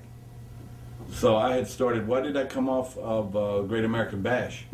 I spun off out of Tully to the other horseman, Luger. Okay, and spinning off to Luger out in Tully, spin off to defend the World Tag Team titles. Tully TV champion, me and Tully, year and a half. There gets the Rock and Roll Express. So they did $31,000 in Charlotte that night. In Chicago, Illinois, I said, in August, I said, you know what I mean? We need to start something really different that they hadn't seen in Chicago to that point. And they had never had the War Games, okay? So the War Games goes in and does $150,000 on Sunday. Sunday at 3 o'clock in Chicago. So now you're back to who? You're back with Nikita, Dusty, Road Warriors, and the Four Horsemen. You know, so Doc and Eddie Gilbert off of UWF, because why? UWF Chicago, their television was actually stronger than ours. So they can't say there wasn't push. I'm not picking on Eddie Gilbert. I already said Doc was where he should be, but they were the double main event, because their thing that we had been showing of what they did in UWF was over. Rock and Roll Midnight. The third match was Black Bart and Sting. The third match. This is Sting, which I call the franchise. But in this building process, in this period, because at that same time we had Flair and Ronnie Garvin. Ronnie Garvin, here you go, against Flair, Kingsport, Tennessee, $30,000. And Terry Taylor headlined the show in the UWF territory. It was not very good because I didn't put the name of the town down. But it's not Terry's fault. So then we went on over to Lafayette, Louisiana, Jacksonville, Florida, Hayes, Virginia. Here I am as a head guy, writer and all that stuff. I have 4 towns here. 4 towns. A night. A night, for this night. 4 towns. What was I thinking? Am I on any of them? Usually when I had 4 towns. How many guys were you? That's a lot of matches to have to produce. 10, 20, 30. I mean, let's see. 1, 2, 3, 4, 5, 6. How do you come up with main events for 4 towns? 20, 40, 60. I had 100 guys working that night. Almost 100 guys. 100 guys. Responsible for 100 guys. Sure, some of them's going to be pissed off. You know, I don't blame you. Sean Rao, the Mod Squad, which we don't know who they are yet, do we? And they're over here, the Mod Squad. Now the next night we had 3 towns. Cincinnati, Ohio, someplace in Virginia, I don't even know the name of it. Cincinnati was not, Cincinnati did 30 grand, it wasn't bad. We're still in August, And right? Jackson, Mississippi, yeah, we're still in August. And Bubba and Doc off the UWF thing, Freebirds, you know, they're involved in their. So it shows you when we're in their area, we mix our guys underneath down here with what they're doing, you know, because we're going to Fort Worth here. The Freebirds on top in Fort Worth. Greensboro running, doing $80,000 the same night with Garvin and Flair. With Garvin and Flair. And the Road Warriors against the Russians, Philadelphia, $58,000. International Tag Team Champions. I don't even know what that was. What the hell, I just made that up. International Tag Team Champions. Has anybody got an international belt? I bet you do out there somewhere. Doc and Bubba. Me and Luger, U.S. title. That was Philadelphia? No, this one was Greensboro. Okay. Philadelphia was Road Warriors against the Russians. Midnight Express against Barry Windham and Nikita. So you see, they still stayed in their spots. Is that from my mom? Oh. So that was 3 times. So at this time, are you really beginning to think of the programs that are going to peak at Starrcade? Or have you already started thinking about that? Here's one for Vern sitting back there in the back. Mr. Gagne's in the room with me here today. Or his look-alike. Minneapolis, Minnesota. We went to Minneapolis. So who's in Minneapolis that we would use? We did $40,000, but it was 4 horsemen against what? 4 guys. Me, Nikita, and the Road Warriors. Still drawing money. It's like when I was in a small town and I would run out of people to book, or not run out of saying, man, I'm beating my head here. You know, I don't want to send Tully to this town, but I want it sold out. You know what I mean? I don't want to send Flair and Ronnie to this town, but I want it sold out because it's big money. Always you could pencil in the Midnight Express with Jim Cornette and the Rock and Roll Express, and you're going to draw a house. I mean, it was that easy. So they made it easy for me. Wadesboro, Texas. Whew. Eddie Gilbert and Doc, UWF. Okay. So see what I'm saying? Greenville, Flair and Garvin. Flair and Garvin's really kicking it in right now. I had nobody in Minneapolis that had been there in Minneapolis on that card. I had nobody. I didn't have any Gagnes. Nobody. I mean, I'd been there, but you know what I mean? There's nobody on that card.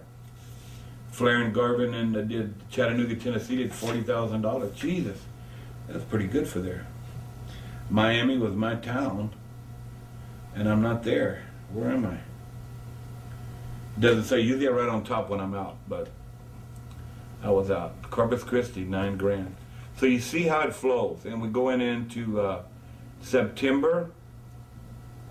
The houses are still right there, but Garvin and Flair are in full swing. Me and Luger are in full swing. Tully and Iron against the Rock and Roll. Now you can always interchange that. Tully and Iron, or the 4 horsemen, can always come back to Nikita and myself or somebody like that, okay? And NWA conventions, they were in September. We always went there, the NWA convention. That's part of the downfall of Crockett Company. We spent so much money there on booze and stuff and whatever you got there. It's crazy. Raleigh was Flair and Garvin. Flair and Garvin. So you're going to see a trend here to where they're going to finish out the year. Flair and Garvin's going to finish out the year. Starrcade? Because in Detroit, Michigan, Ronnie Garvin became World Heavyweight Champion. Yeah. And he deserved it. And some say that was bad by me or whoever, by me. But not whoever, by me. But sometimes, man, you just got to call it what it is, you know what I mean? And he deserved that spot and to carry that strap, Was Crockett happy with the houses that Flair and Garvin were drawing and on those August? The houses that they were drawing during that time were down comparably to the Great American Bash, which is everything was. But houses comparably to start the year and them things were up because there were a lot of water around it, a lot of garnish around that stake. There was a lot of stuff around that. But that was true in with anybody that went, that was there, that was in that spot. I was going to look here and see this Mod Squad, your boys. They're everywhere. I thought that was WWF, UWF. Sting, Cleveland, Ohio, big TV taping. See, TV became really important then because we were doing so many with UWF TVs, with the TV on Saturday night. Because a couple of times we went to TBS, and this was a show that made that TBS. I think Ted would actually sit down in his early days saying it wasn't baseball so much. The Braves did, was his guys. But wrestling at 6 o'clock on Saturday night made TBS, period. And they treated us like redheaded stepchildren. You know what I mean? And they would have cameramen that never ran cameras before. The big Afro-American kid that punted for the Miami Dolphins in their heyday, Rick Roby, always wore a watch when he kicked in a pro football game. I hated that. Wanted somebody to knock the watch off. I looked out one time in the off-season, and he's running a camera. I said, that's the guy that plays for the Dolphins. I said, yeah, in the off-season, and give him something to do. We're producing a show going nationwide. It's the hottest show on television. On cable TV, and we got Rick Roby, a kicker wearing a watch, running my camera. I said, what kind of unadulterated bullshit is this? But there always was something like that. And our director, I won't mention his name, the guy that directed, which I actually directed, I sat right behind him. But as far as him directing, every morning we would drive up like at 10 in the morning. Flew in a cast of thousands, right? It'd be 10 in the morning, we would drive up. And he's getting ready to do the show in the morning, and it aired that night at 6 o'clock. Would turn in the deal to go, and there was always a little a wall way out away from TBS, kind of off by the Georgia Tech campus, and I would look, and that would be my director. Sitting right there, smoking a little pot, 10 a.m. in the morning. So I didn't know what I was going to get, you know what I'm saying? So I didn't care if he was smoking pot or not, it was no big deal, you know what I mean? So it's nobody you guys know, so, they use different directors. So when we would get there and we would do the TV, I remember flying 2 planefuls of guys in, okay? Financially, disaster, what happened. So we get to TBS, and we walk in the studio on Techwood to do our show in the morning, and no ring is there. So I look, and the floor is like real slick. And they said, yeah, we decided last night to redo the floor, so we repaved the floor, and it's still wet, you know what I mean? We got a show at 6 o'clock that night, and we got a wet floor, we can't put a ring on, and we got all these people standing in line that we flew in. So you just got to think on your feet. I did the first round table discussion there, you know what I mean? We just had people hustling around. We sat at the round table, we interviewed you guys, we interviewed the Horseman. Went back, got some tapes current of what we were doing, and we had a show Saturday night. But that's the way they treated us there. So it was amazing. Sometimes I think Ted didn't know what was really going on.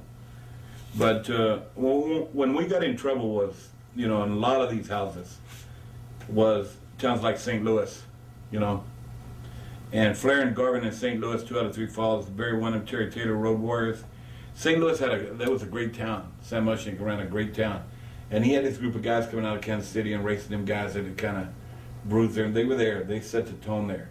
And this was like, even though we were on TV, their TV was stronger in their area from the Kill Auditorium and from where they did TV. So you would take a house that was selling out, doing big business, and do 24 grand. Ric Flair against Harley Race would have done 100 grand. So it would have been a different deal. There's no knock on Ronnie. Ric Flair against me wouldn't have done nothing either. I mean, comparably. Windham and Taylor, Road Warriors. Here's a name out there. Here's see if we know who this guy is. He's managing the sheep herders. And his name is Ace, A-C-E. Johnny Ace. I gave Johnny Ace, this guy named Johnny Ace, this name of Johnny Ace, and he was a manager for the sheep herders. And he had a great knowledge of trying to learn the industry, I think. He thinks too, which is cool. But now I hear that he's the big wig. He's quite a big wig up north. Hey John, your old boy, old Dust, remember old Dust? Gave you your name, So no, but think about that. So it's do you want to be mediocre, or do you want to achieve to be something else? And he did. So God bless him. Can we see the page? But yeah, all right, right out here, I'll put my finger right underneath it. It says Ace, and it looked like I tried to erase it, but I must have wanted him there for some reason. And the manager sheep herder of all people, right? See it? So he waved the flag, the Australian flag. Johnny Ace, what history this is. This book will be on sale in your local, no. So Johnny Ace, so there he was. And that was St. Louis, and that house, like I said, wasn't that good. It wasn't as good as the New Breed against the Mod Squad. Who was the Mod Squad? You better know next time, Gabe. Greensboro went down to $34,000. Okay, this is October. Always a rule of thumb back then, but not nowadays because it's changed. It doesn't matter. But back then, when school started in September and October, you could not run. I remember your houses always went down in Florida. You know what I mean? When school started back. You know, so it just. I thought one time I said to Eddie, you know, I said I got to. What does that mean? She called? Oh, call her back for me. Madonna. Was September started at school in Orlando, okay, and we always ran Eddie Grant Sports Stadium on Sunday night. School starts on Monday morning, man. I said each year we take a bet. A house will go from $15,000 to $1,500 overnight. You know what I mean? So I went on TV with Gordon Soley and I said, Gordon, here's a check. Here's a check. You know what I mean? In public, if you will. I want you to write a figure. I'll sign it. You just write a figure what it's going to cost, because I'm going to let all of the students that are in school, a big back to school bash going on Sunday night. They all get in free. Just write it down and give me the bill for it. You know what I mean? We did the biggest house that we had done, and from that time on, that town never went down. I don't say it was the angle so much as it was like a fans, like they wanted to be there. And I think that night we gave them an hour, 40-minute show. You know what I mean? Not 2.5, not 2. Was done, they were gone. So it's just a little something that we did at the right time that struck a nerve with their parents that said, you know, this kind of era of not going, going to school. And so since then it hasn't, I don't think it's been a big deal. How come you did a shorter show that night? I wanted them to get to school. I wanted the parents to say it's pretty cool. So they come next Sunday, right? About 5 minutes longer. Parents don't really notice it, you know what I mean?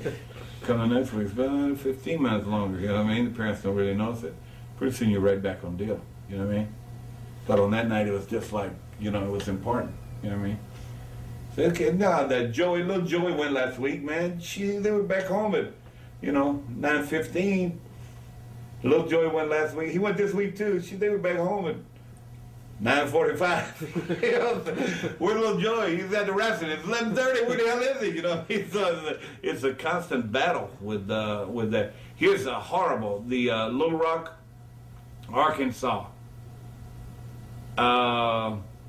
Sting and CA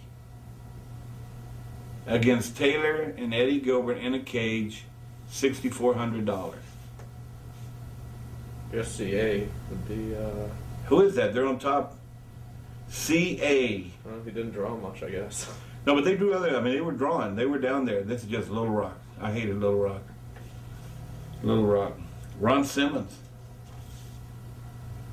The Mod Squad are still down there in the opening matches. Terminator. Who's the Terminator? Jack Victory? No, Terminator. Johnny Ace. Terminator. The brother. The Terminator. What did Johnny Ace's other brother, or did no? Joe didn't have another brother, did he? Who was it? I don't know. I don't know either. Let's see if we can find out. So Dallas, what you got? You got Ronnie Garvin and Flair. You're still in October. You know what I mean? You're cooking along, and you're going into towns, smaller towns in November. Bluefield, Virginia, towns like that. Troy, Ohio. Friday during the week. Let's see what we got on Saturday in November. What's the date today that we're doing this tape? Should we say that? $76,000 in Washington, D.C. Pretty good. Johnstown, Ohio. Boone, North Carolina, 16 towns are really good. What's the date? Let's just, October 9th. C8, isn't it? Yeah, it's C8, yep. Let's see what happened. October 8th. In 1987, this is good. Drum roll. It was Thursday, October the 8th, Pasadena, Texas was running with the UWF. I got a big cross out of it. And what does it say there? I did this a lot. It's the S word underlined. I hated to cancel a show, but it was SHIT. Because it's something we did in promotion, not because of the card.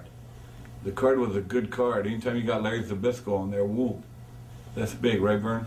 So North Wilkesboro ran that night also, which was my town, and it also has the big S word written through that. So this time in 1987, this was not a good day for us. Hammond, Indiana ran with Ronnie Garvin and Flair, Road Warriors, and Luger and Tully.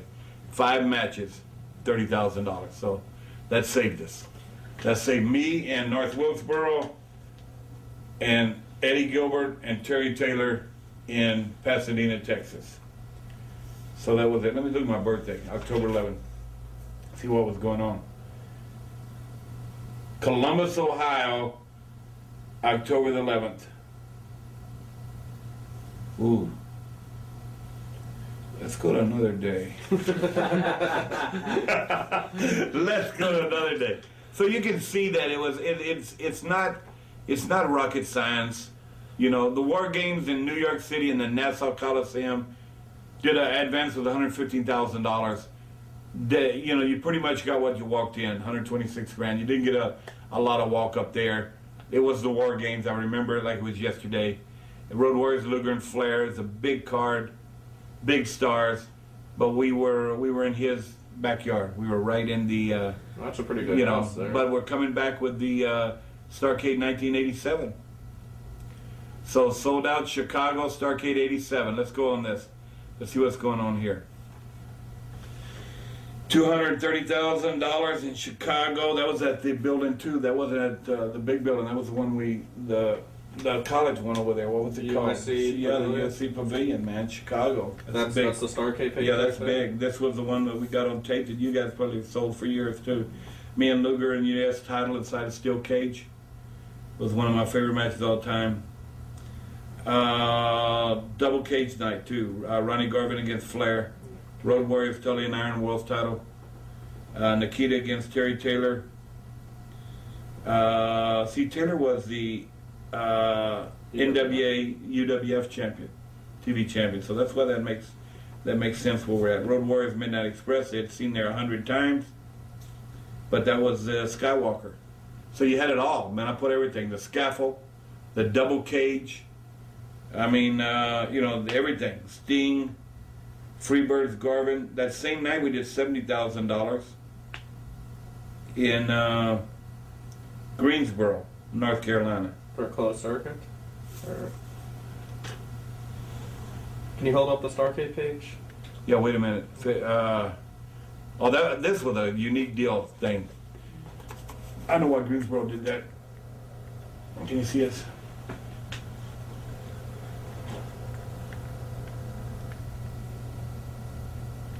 Got it? I said, I'm going to do the first ever girl back there. We do it all the time now, but the girl battle raw. So in Greensboro, we had a 7-girl battle raw. Teddy Long was the referee. Ivan Koloff was in the main event. He did $70,000. So you did a live show the same night as Starrcade? Yeah. Okay. And New Orleans ran too. Oh, you had 3 shows that night? Yeah, 3 shows that night. The Bayfront ran the next night, and I headlined that, and that was one of my best towns, and it was not very good. Everything coming off that. But then we go to December the 1st of 1987. A lot of these towns were used for TV in December because you had to catch, we were off for most of the month, okay, after the schedule of 7 days a week. So in doing that, I had to pin and create with my people 32 hours of television in a 2-week period of time that we had to shoot, to where it made sense because you're coming out 2 months down the road when this airs. By the time you get back from holiday, these will be airing all the way through January going into February. So your next year has to be set up, or your next first half year that we started with the Bunkhouse Stampedes have to be set up going into the into the new year. And this was about the time Baltimore's still doing 50 grand, you know. Greensboro's doing 65, 70. Houston is doing business. I was gonna tell you something here that's really cool. Am I still on the air here? Fumbling through the pages? Jesus Christ, I just made myself an extra 100. Okay.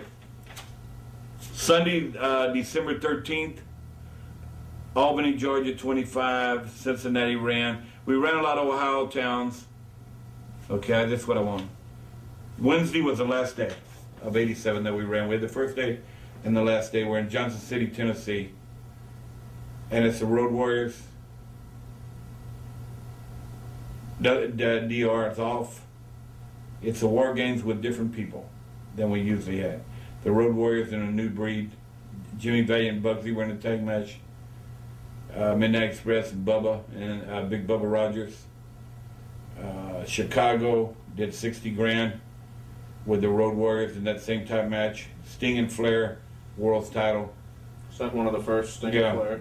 Yeah, and so right down here, I won't say the F word, but it says, notation by me, hell of a F, you know what year, underlined, and over here it says, note, God bless us in 1988, which I got fired in 88 by Jim Hurd, who is probably the most unintelligent, creative person I've ever met in my life besides Gary Jester.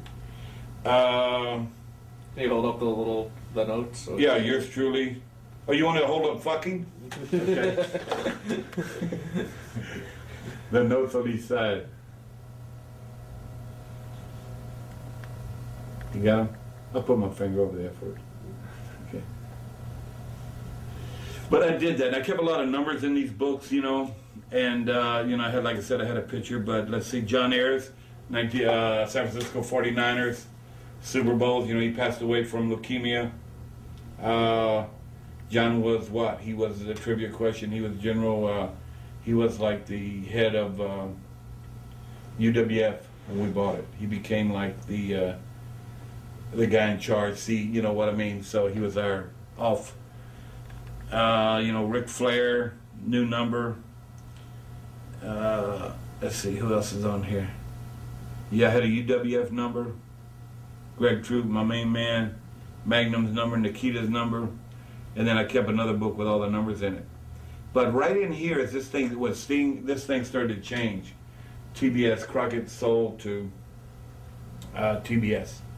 And the rest is history. Because then it became a corporate football and not one of the boys and not a family-owned business. And it went to hell. I went to hell in a handbag eventually, and we knew it would. Contracts came into play. All that thing, went crazy. We had that short run at WCW, which when you say it's not a short run, 80-some weeks, but it is a short run compared to stuff like this, and years went by with WCW. When Eric got all the money, the keys to the vault, was able to spend whatever he wanted and everything. And you got Hogan for the first time at WCW, and all them guys came over that had never been seen except at WWE. The war was on, the battle was on. Vince bided his time, created stars like Austin underneath, and still getting his ass kicked every week. Pretty soon created, and then boom, he was ready to roll, took it back, and hasn't looked back. So it's, it's not hard. It's a lot of work. It is hard. I sound like Bush. It was hard work. 100 times, right? It was hard work. Going to Iraq, it was hard work. This was hard work, but it was fun. It's a labor of love. I think we missed that. I think that's what I think is happening right now. If you guys that are running independent shows and you guys that have big companies, TNA and myself have a great relationship. NWA TNA, we're on Fox. We have TV, Fox Sports Net. Yeah, Ring of Honor, Wallside with Bill Behrens. There's some companies out there that are companies. They're not independents. They're running shows. They're actually companies that are running. But I think right now we're in a position to where we have to get something. Whether we all get together, you know what I mean. Let you take the 5 best independent companies, kind of like the NWA did, and you put everybody in a room, Turnbuckle Entertainment, whatever, and say, okay, we're going to have one governing body. Okay, we're going to vote. We're going to go. We're going to put our money in. We're going to get TV. You know what I mean? We're going to do TV for the best of everybody in your area. Somehow, somewhere, they got to get together to see this product that you guys have. It's a great product, but when so many people are watching it, You know, I mean, it's just, how do you get them in there? And who's the next Ric Flair, Dusty Rhodes, or Hulk Hogan, or Rock? Who is the next guy? Where is he coming from out of our group? We all love AJ Styles, man, but he's without TV, nobody you can't push him. So the TNA thing on Fox Sports Net is cool right now because you're getting to see these guys, but they don't help you. They don't help. I mean, help me right now. So when I say the old is the future, there's got to be some guys that are still you want to come see that blends in with your guys. You know what I mean?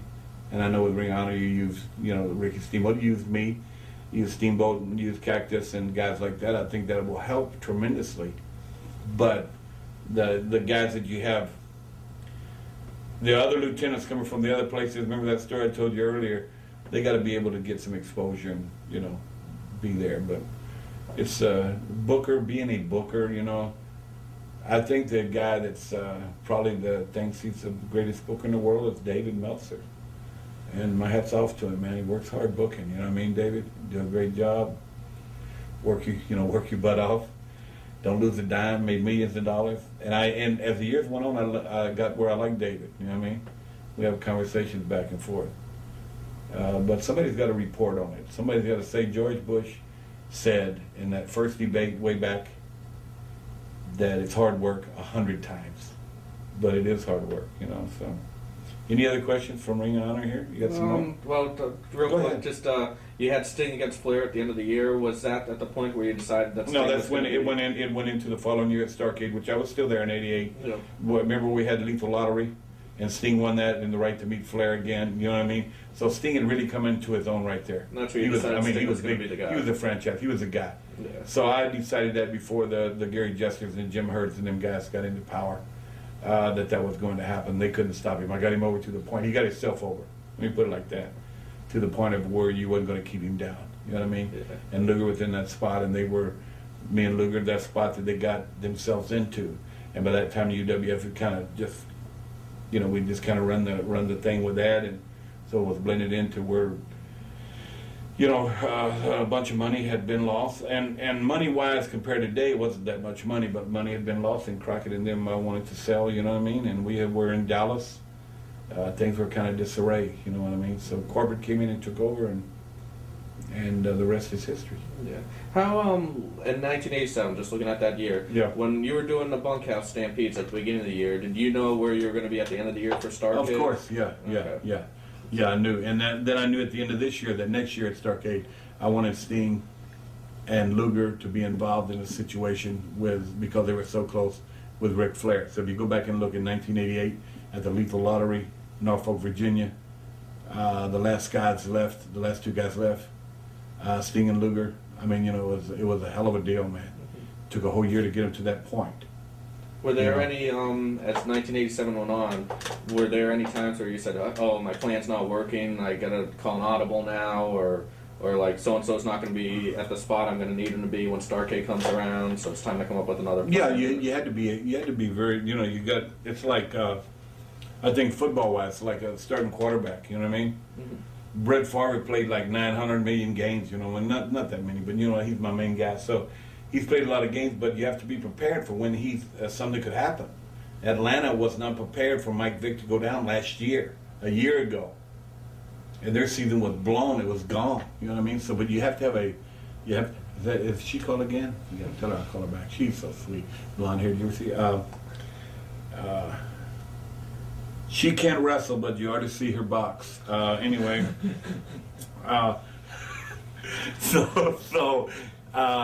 Yeah, you gotta be able. Well, the prime example of that in the Crockett era is Magnum TA. You can't get any more brutal, more antagonizing, more hurtful moment than him being paralyzed. Because every magazine in the country, that you read about wrestling, there was a picture of Hogan, a picture of him. He was the heir to the throne. Who was going to be the next guy? He was going to be the Starrcade. He was going to be champion of the world. He was going to be a movie star. He was going to lead the company. He had that movie star quality, charismatic interviews to where the wrestling fan believed. You said it earlier. We were at lunch.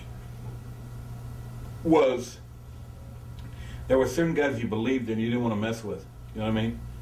And where's that guy today? You know what I mean? Where are they coming from? But he was that guy. You know what I mean? And I used to get, he went months with a minute or less matches on TV, belly to belly, man, to where it was second nature to see this. I mean, you knew. So when he threw Nikita Koloff in and hooked him that belly to belly, you knew it was done. Nikita had to stay away from it. That was the game plan. The fans knew that. They became part of it now. They interacted. Now they know, man, if he throws him in and gets that belly to belly, he's a U.S. champion. They knew it. So Nikita's fans and his group need to make sure that he didn't get caught in that. You know what I mean? Yeah. Just looking from a not personal point of view, strictly business point of view. When something like that happens and your whole 1987 is thrown into turmoil, because obviously Magnum was going to be the man. Yeah, in 87. Magnum was going to be the man in 87. How much does that deflate you, or how do you keep your head up? And well, 87 turned out okay, but I never wanted to use Magnum being down, because I remember in Baltimore when he walked into the arena, came down the ringside at Jim Crockett Memorial Cup.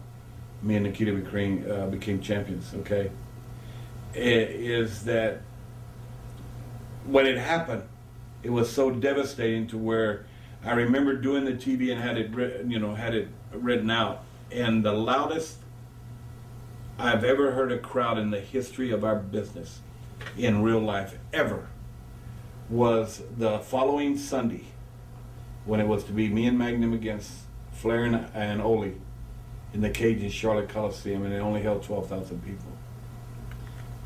Was when I walked into the arena with Nikita Koloff as my partner. It gives me chills today to think about it. That's how I believe in the business, the love I have for the industry, the realism that drives me to still be doing it at my age. Is because times like that are priceless. Because on what I call in the real was Jimmy Crockett came to my house, and I was in mourning for quite a few days with the mom and everything, in years, and even now today when I think about it. And he said, well, what are you going to do Sunday night? What are you going to do? And I had talked to Nicky. Nicky was always at heart a baby face, you know what I mean? He always wanted to be a good guy, Nikita Koloff. But they believed he was the baddest son of a bitch alive. They believed that Goldberg couldn't even stand close to this guy. He was the first guy like that. So I called him up and I said, I didn't say nothing about the match or about the future or about anything. I said, I want you to be my partner against Flair and Ole in the cage. He said, fabulous. I want to do it. You know what I mean? So we got there. When I walked down and he walked out of the dressing room, to this day, I could wake up in the middle of the night and I get chills of hearing the roar. Because they believed the situation with him, Magnum, and the passion that Magnum and him had over the U.S. and the Russian thing was so real. They believed it. I believe it. I believed it when I walked out with him. I said, this is the deal here, buddy. So, in saying that, that's what our industry needs. Is that, there's got to be a story that they believe. Is it her again? Yeah, she can't wrestle, but you ought to see her box. I already said that. So, got about 2 minutes left. All right. What else you got? That's about it. No, but so that passion. That's what I have, and doing these things are cool because it's not just it's nothing. It's about like football or anything else. But I have a passion for the industry, and I remember them times, man, the precious times. So we took him on to that, and then the probably the best video that I was fortunate enough to write and pin in my head and have Wayne Daniels, some other guys shoot it, was the Wind Beneath My Wings video with Magnum and his mom.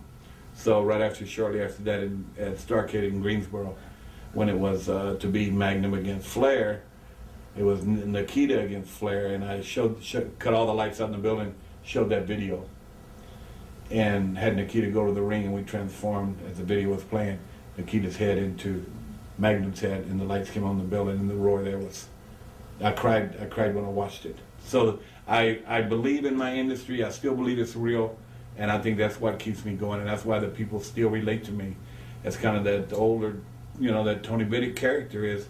I believe it's real, and to me it is real. It is, it's entertaining, but it's real. You know, I mean, it's just. I think that's, you know, like I said, this is history. This is, you know, it's history. It's history, and that's the way it was done. Simple, pencil. Yeah. Anything else? No. So just support your local sheriff. You know what I mean? Ring honor and the kids that they're bringing in. There's got to be somebody there you like. You know what I mean? Besides Ox Baker. I hate Ox Baker. Okay. So thanks. You know, thanks for having me. It's been cool. Thank you very much for sharing all that with Very us. cool. Yeah.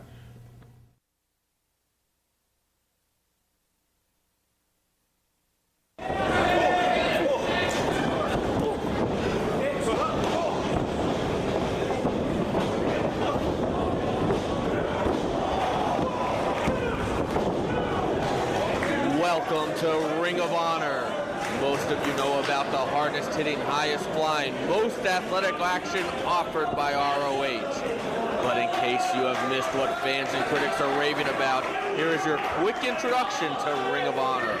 ROH features every style of wrestling, from bloody wars to pure wrestling classics.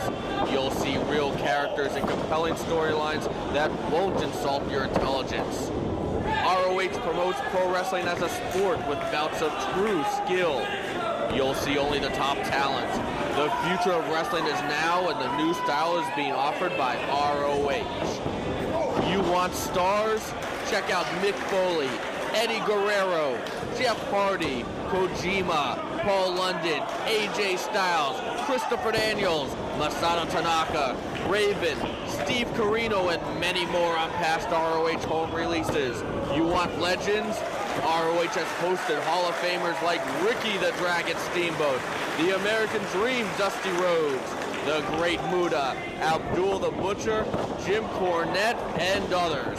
Current superstars like Samoa Joe, the Rottweilers of Homicide, Low-Ki, Ricky Reyes, and Rocky Romero, Bryan Danielson, the Briscoes, CM Punk and the Second City Saints, Dan Moff, BJ Whitmer, and many more make ROH the most talked about product today among those in the wrestling industry.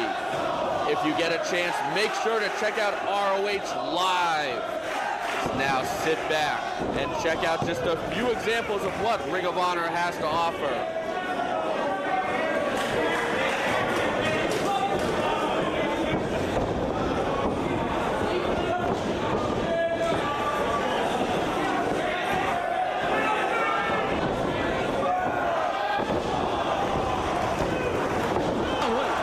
Cheering on. The fans are almost watching us in disbelief. And now we have a face wash. Oh, and he's taken off the already busted open head of Jay Briscoe. Oh, and there's blood on the floor. I'm getting very uncomfortable. Oh, look at that. It's pouring like a faucet. Trying to. What's he thinking? Mark yelling to try to climb over the top of the cage. Oh, my God. Look at that. The crimson mask right here. This is not going to last much longer. It has to be stopped soon. If Jay Briscoe manages to survive, it has to be stopped. Oh! Backdrop driver off the top rope. That's got to be it, Chris. I'm going to record. New This world is the champion.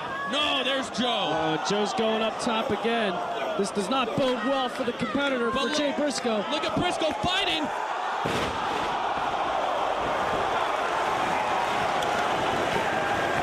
What an ace crusher off the top rope. The champion is down. And the fans are going bananas here in the Rexplex. What action we're seeing for the ROH World Title. This is the kind of effort that makes legends.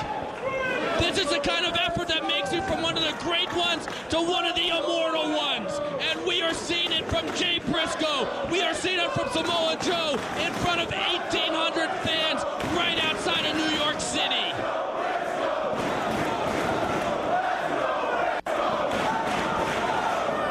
And the fans now got it behind Jay Briscoe. How could they not?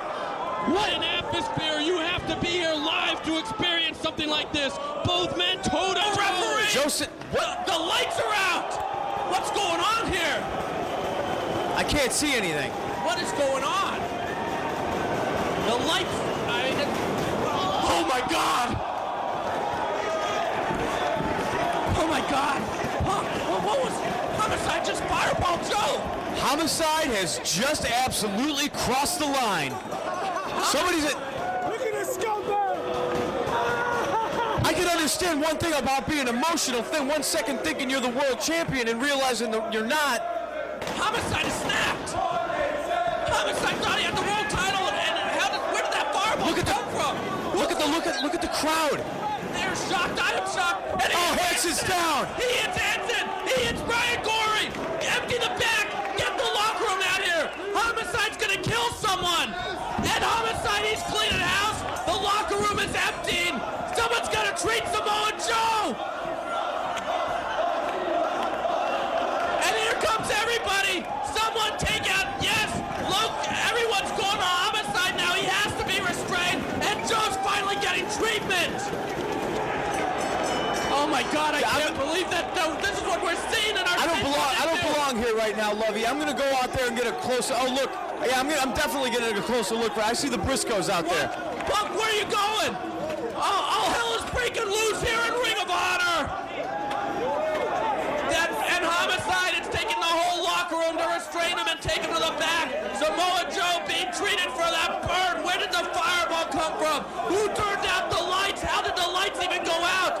And there's Punk. What's Punk doing? Punk and Cabana are jumping the Briscoes. And Homicide is tearing up the locker room right now as we speak. It's absolute mayhem in the locker room. It's mayhem out here. Punk and Cabana jumping Jay Briscoe. What's Mark doing? Mark!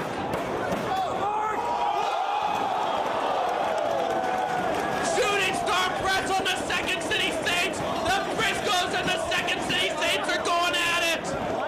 Here comes the locker room. Others are trying to restrain Homicide in the back.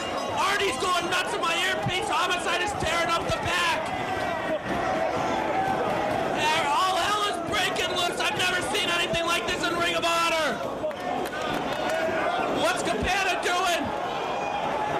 Asai moonsault. He saw the Briscoes and hit him with an Asai moonsault. What's going to happen with the Briscoes and Second City Saints tomorrow? Someone's got to break this up. Homicide is tearing up the backstage area. And what? Donna Marcos, they see the Carnage crew down there. They tried to stage dive in their match. And they hit the Carnage crew with the stage dive now. I can't believe what I'm seeing. Where did the fireball come from? A fireball in Ring of Honor. What is going on? How did the lights get turned off? Who turned them off? Was it a plan? What is going on here? DeVito going up now. He's looking for revenge on Donna Marcos. Hold on. All post-show promos are canceled. All post-show promos are canceled because of what Homicide is doing in the locker room right now.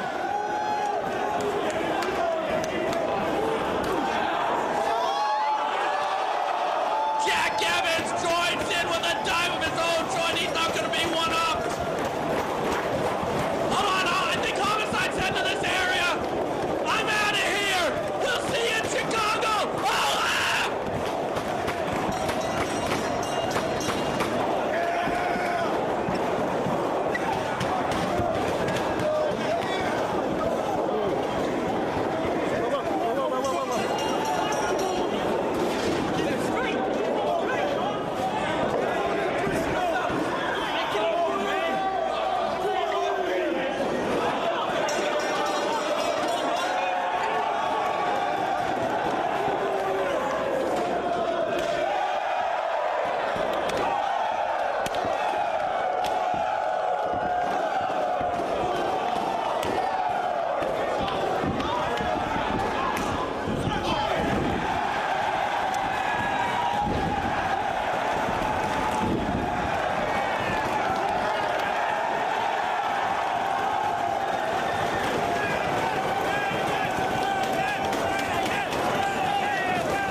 up on trying to maintain order in this one.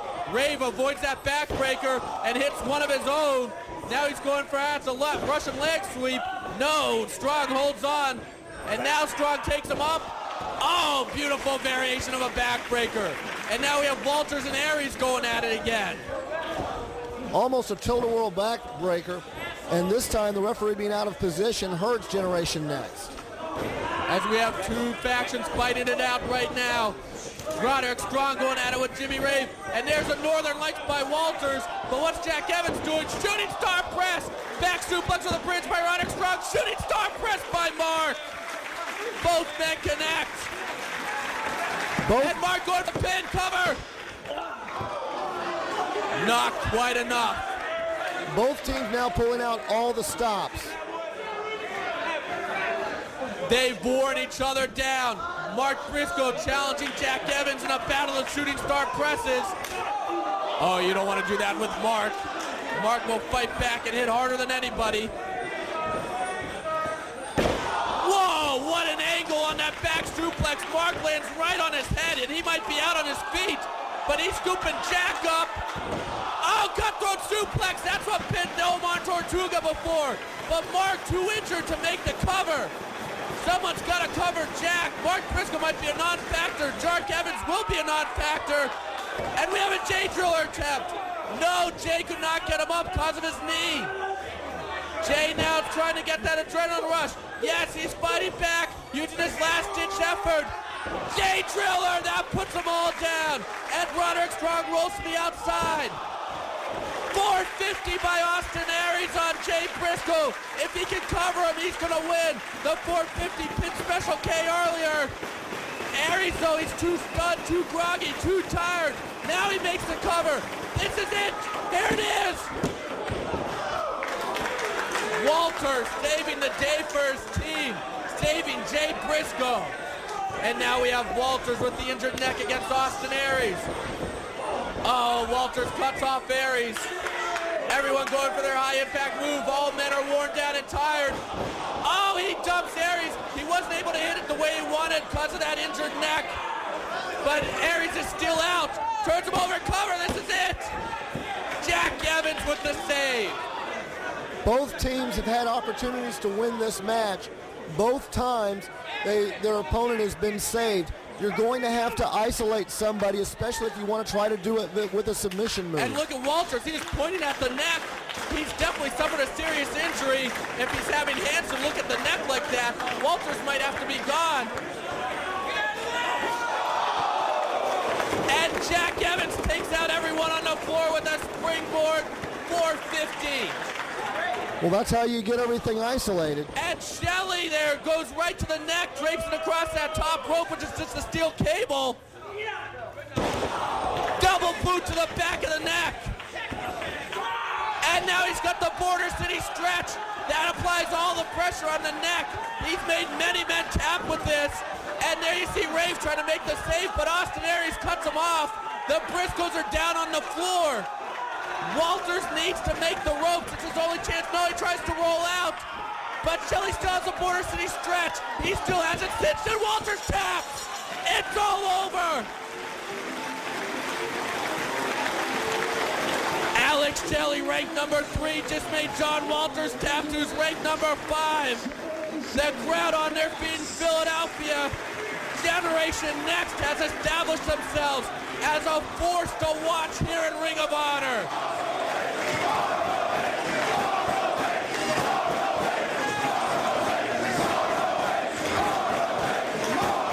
Themselves well as the two finalists. Both just tremendous technical wrestlers.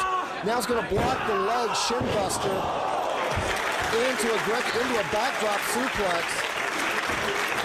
Austin Aries, not only is he explosive, but he's explosive in combination. He's signaling for that 450. He pins everybody with it. It could be all over if he connects.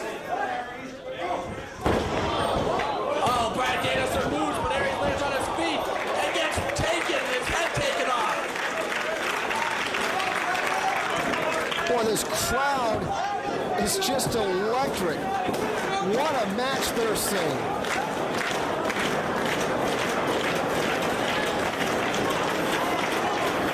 You have one of their all-time favorites, Bryan Danielson, against a potential new superstar in Austin Aries. You have to be here live to experience something like this.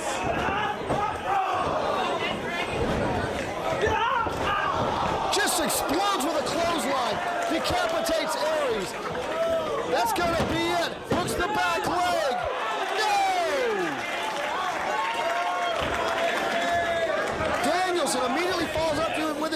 with a full Nelson.